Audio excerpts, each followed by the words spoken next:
Қайырлы күн достар, мен есім Балжан. Бүгін сіздермен өте тез дайындалатын әрі дәмді болып шығатын тефтели сорпаны рецептімен бөлісемін. Барлық қажетті заттарды описанияға жазып қоямын. Ол үшін бізге пияз, сәбіз, картошка және де томат немесе помидор қажет болады. Енді қазанымызды газымызге қойып, оның үстіне аз мөлшерде майымызды құямыз. Майымыз қызғаннан кейін бірінші пиязымызды салып, жақсылап қызарғанша қуырып аламыз. Пиязымызды қызартып қуырып алғаннан кейін үстіне сәбіз бен картошкамызды салып, тағы да 1-2 минуттай қуырамыз. Егер де менің каналыма тіркелмеген болсаңыздар, тіркеліп алыңыздар.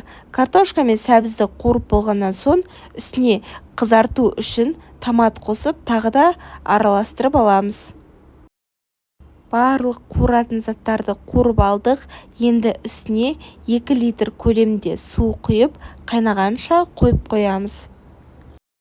Осы уақыт аралығында тефтелиін дайындап аламыз. Ол үшін бізге фарш, күріш және пияз қажет болады. Фаршымыздың үстіне күрішімізді саламыз. Содан кейін осылай майдалап, ұсақтап туралған пиязымызды саламыз. Және дәміне қарай тұз бен қара бұрышымызды қосамыз. Үстіне 1 жұмыртқамызды жарып, жақсылап араластырып аламыз. Жақсылап 1 келкі болғанға дейін араластырып болғаннан соң тефтелиімізді домалақтап шығамыз. Барлығын осылай видеодағыдай домалақтап аламыз. Тефтелиімізді дайындап болғаннан соң қайнап тұрған сорпамыздың үстіне тефтелиларымызды салып, піскенше 15-20 минут көлемде пісіріп аламыз.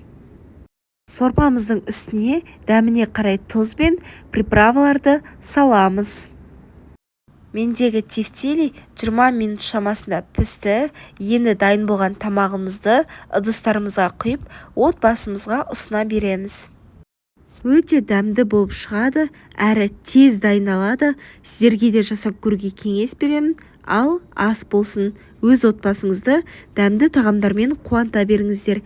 Және менің каналыма жазылуды ұмытпаңыздар. Мен сіздерді күтемін.